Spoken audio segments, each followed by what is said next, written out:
والله يكون في العون الواحد بوحدو تما راه واعره واعره واعره pas بزاف facile. واعره بزاف Bon, الله alhamdoulilah. يكون في Yallah العون الله Sidi, يكون Yallah. Yallah, في bismillah. ميرسي Donc, on va يلا commencer. تنساليو ان شاء الله C'est Aït Ayed. Donc, Oui, monsieur. vous avez 20 minutes pour dire l'essentiel de votre projet D'accord. d'étude. D'accord, monsieur. D'accord. Bonjour. Permettez-moi tout d'abord de remercier mon encadrant, monsieur Mohamed Mansouri, et mon co-encadrant, monsieur Ayoub Ayous, pour toutes les aides qu'ils m'ont données durant la période du PFE. Je tiens aussi à remercier les membres du jury, monsieur Mohamed Aklalouch et monsieur Mohamed Waqif, d'avoir accepté d'évaluer mon travail. Mon thème porte sur la valorisation des stériles miniers dans la fabrication des matériaux de construction écologique. Pardon. Avant de commencer, nous allons introduire le plan suivant. Nous allons tout d'abord commencer par la problématique et ses objectifs, ensuite des généralités sur les matériaux écologiques, puis les matériels et les méthodes utilisées lors de la caractérisation, puis les résultats et leurs discussions, et finalement une conclusion. La problématique et objectifs. L'exploitation minière est une activité très importante pour le progrès économique de tout pays. Au Maroc, ce secteur emploie près de 41 000 personnes et produit près de 28 millions de tonnes de minerais par an. La production fondamentale demeure le phosphate avec un pourcentage de 90%, et puis les métaux ferreux et non ferreux. Le Maroc produit près de 20% de la production mondiale des phosphates. Il est classé au deuxième rang, bien sûr, après la Chine.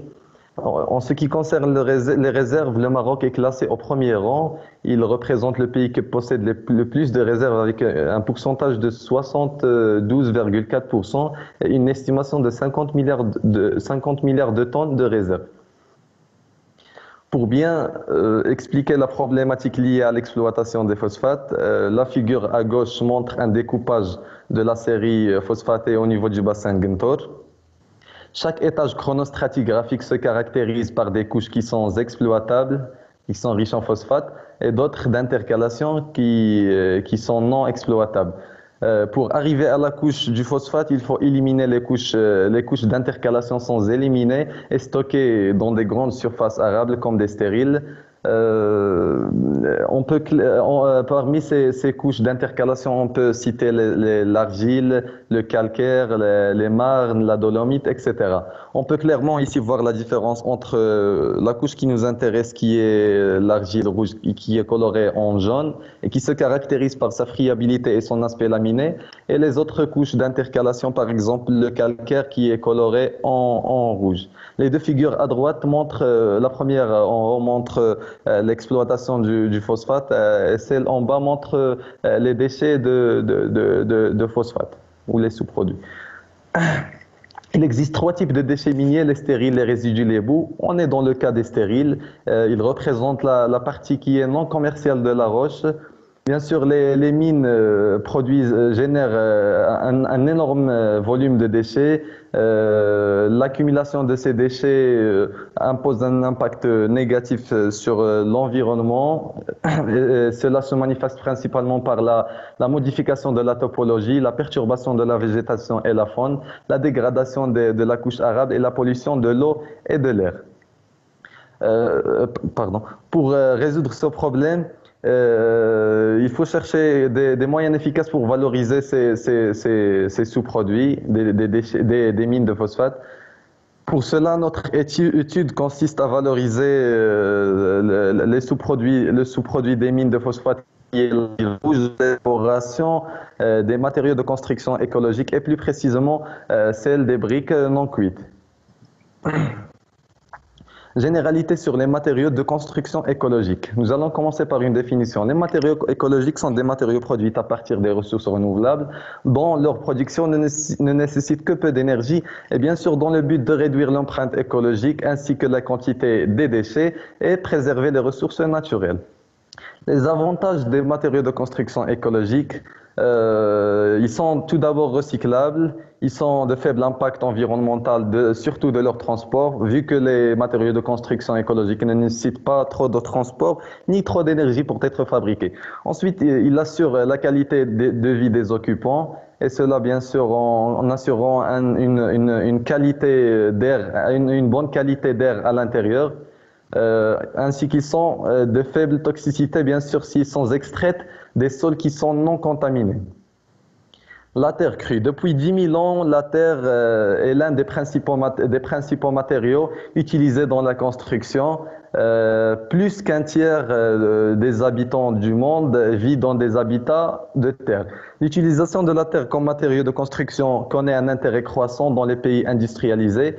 Cela justifié par le désir de préserver le patrimoine architectural ainsi d'économiser les ressources naturelles par les constructions des bâtiments qui sont respectueux à l'environnement.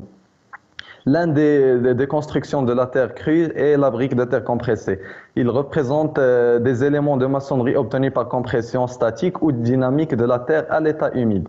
La production de la brique de terre compressée est identique à celle de la brique de terre cuite, sauf à l'exception d'une phase qui est la cuisson, vu que la brique de terre compressée ne nécessite pas de cuisson. La figure montre bien sûr la distribution de la BTC dans les 4 coins du monde. Les composants de la BTC, ils sont composés généralement d'une matière première qui est notre sous-produit, qui est l'argile rouge, et des additifs permettant bien sûr d'améliorer les caractéristiques des produits finaux. Par exemple, le lachaux qui est obtenu par la décomposition thermique du calcaire, le calcaire lui-même, les cendres volantes qui sont utilisées grâce à leur finesse des particules, le ciment et les fibres bien sûr utilisés pour améliorer les caractéristiques mécaniques du produit final. Les avantages de la BTC, les avantages économiques, la réduction de la fuite des devis, une haute intensité de main-d'œuvre, le confort, bien sûr, l'autorégulation du taux d'humidité à l'intérieur, l'écologique, la réduction de l'émission de CO2 et la réduction de l'énergie consommée, et finalement la disponibilité. Bien sûr, la terre est disponible en quantité quasiment illimitée. Matériel et méthode utilisée. La méthodologie globale est subdivisée en 3 parties globales. La première partie, c'est la caractérisation de la matière première, incluant bien sûr la granulométrie laser, la fluorescence des rayons X et la diffraction des rayons X. La deuxième étape, c'est l'élaboration du matériau final. Et cela, bien sûr, s'effectue en 4 étapes principales. La préparation de la matière première, bien sûr, la matière première subit une préparation mécanique, broyage, concassage, etc. La préparation du mélange, l'argile rouge plus les additifs, la compression du mélange et finalement le séchage. La dernière étape, c'est la caractérisation du matériau final. Malheureusement, on n'a pu détecter que la résistance à la compression. Les techniques de caractérisation sont la fluorescence des rayons X. Bien sûr, c'est une caractérisation chimique qui nous permet de détecter la composition chimique de notre matière première. La diffraction des rayons X, c'est une caractérisation minéralogique permettant ainsi de déterminer la composition minéralogique de notre matière première. Et finalement, la granulométrie laser qui nous permet elle-même de détecter la répartition des particules de notre mélange, en pourcentage bien sûr. La caractérisation du matériau final, la résistance à la compression. La résistance à la compression est effectuée grâce à une machine appelée Instron 3369. L'échantillon, bien sûr, est placé entre les 2 plaques, puis pressé à une vitesse de 0,2 mm par minute. Élaboration des briques compressées. Premièrement, la préparation de la matière première. La préparation de la matière première s'effectue en 4 étapes principales. Tout d'abord, la matière première est sous forme de roches qui subissent un séchage de 24 heures afin d'éviter bien sûr le colmatage et les accumulations lors du broyage et tamisage. Ensuite, la matière première subit une fragmentation à l'aide d'un concasseur à mâchoire permettant de réduire, les particules des roches. Ensuite, l'étape du broyage qui nous permet d'obtenir une poudre d'argile avec des particules de taille plus ou moins différentes. Et finalement, le tamisage qui nous permet d'obtenir l'argile rouge sous forme de poudre avec des particules qui sont presque de même taille. La formulation des briques de terre compressées. La première figure montre les ingrédients du premier mélange. L'argile rouge, les cendres volantes, la chaux et l'eau. Bien sûr, ces ingrédients sont mélangés pendant un quart d'heure, sont mélangés manuellement pendant un quart d'heure.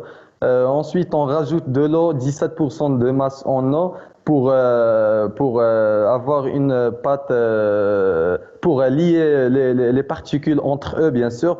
Ensuite, l'étape du mélange et homogénéisation, permettant ainsi de contrôler le maximum possible la qualité du produit fini.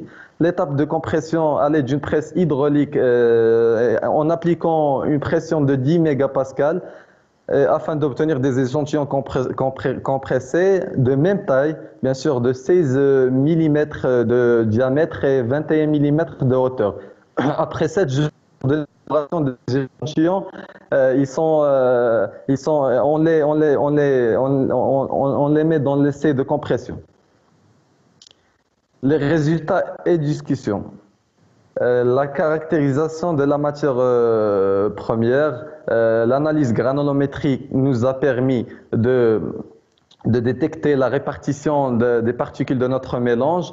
52% des particules ont un diamètre inférieur de 2 micromètres, qui sont généralement une fraction argileuse. On constate que 43% des particules ont un diamètre compris entre 2 micromètres et 63 micromètres. Ils sont appelés généralement des sills et finalement 5% des particules ont un diamètre supérieur à 63 micromètres. Ils sont appelés une fraction sableuse. D'après les résultats, on peut dire que plus que 50% de nos particules ont un diamètre inférieur à 2 micromètres. Donc, ils sont généralement des argiles très plastiques et qui appartiennent aux argiles limoneuses selon le diagramme ternaire à bac de Taylor. Cette décomposition des particules est faite selon le diagramme ternaire à bac de Taylor. La diffraction des rayons, la caractérisation de la matière première, la diffraction des rayons X, l'argile rouge est principalement composée de la dolomite et le quartz comme phase principale, selon le schéma bien sûr. La présence, ainsi qu'il y a une présence des minéraux argileux de paligorskite et lilite. Pour ce qui concerne les cendres volantes sont principalement aussi composées de quartz avec des grands pourcentages et mylite comme phase principale bien sûr. L'analyse par fluorescence X. L'argile rouge, bien sûr, présente 54,85 d'oxyde de silicium. Bien sûr, cela est justifié par la présence du quartz dans la composition minéralogique, ainsi qu'on constate la présence de l'oxyde de calcium avec une quantité considérable de 8,83. Bien sûr, cela est confirmé par la présence de la dolomite. La même chose pour le manganèse, il est présent avec un pourcentage de 5,33. Cela est confirmé aussi par la présence de la dolomite. Et finalement, l'oxyde de l'aluminium est présent avec une quantité qui est faible, 5,30. Et cela est lié à la présence de silicate argileux. Pour les cendres volantes sont constituées majoritairement d'oxyde de silicium aussi, avec un pourcentage de 48,07. Cela, bien sûr, est justifié par la présence du quartz au niveau de la composition minéralogique, la présence d'oxyde d'aluminium avec une quantité considérable, 23,50%. Le manganèse et le phosphate sont présents avec des faibles quantités qui sont presque négligeables. La caractérisation du produit final de la brique de terre compressée, bien sûr, la résistance à la compression, on constate bien sûr un affaiblissement de la résistance à la compression avec l'ajout des additifs et cela se remarque bien sûr au niveau du troisième mélange, ainsi qu'on a une diminution de la résistance à la compression avec l'augmentation du taux des cendres volantes. Finalement, lorsqu'on fixe au niveau du premier et deuxième mélange, on fixe le taux des cendres volantes, on fait augmenter celui de la chaux, on constate qu'on a une amélioration de la résistance à la compression au niveau des deux premiers mélanges. Cela, bien sûr, revient attribué à la réaction de la chaux avec les particules des sols argileux. Cela se traduit, bien sûr, par la formation d'un agent de cimentation qui permet, bien sûr, de lier les particules des sols entre elles, ainsi de les renforcer. Finalement, en conclusion, l'argile rouge, en guise de conclusion, on peut dire que l'argile rouge étudiée est composée de la dolomite et quartz comme phase principale. Bien sûr, les additifs permettent d'améliorer les performances des échantillons de briques compressées, surtout celles mécaniques. L'ensemble de ces résultats indique que l'utilisation des argiles rouges étant un sous-produit de l'extraction des phosphates dans l'élaboration des matériaux de construction écologique, peut être une solution prometteuse à l'environnement ainsi qu'une solution efficace pour valoriser ces sous-produits, afin bien sûr d'éliminer la quantité des déchets ainsi que préserver les ressources naturelles non renouvelables. Merci pour votre attention. Donc, merci Sereda. Maintenant, sans tarder, donc je donne la parole à M. Waqif.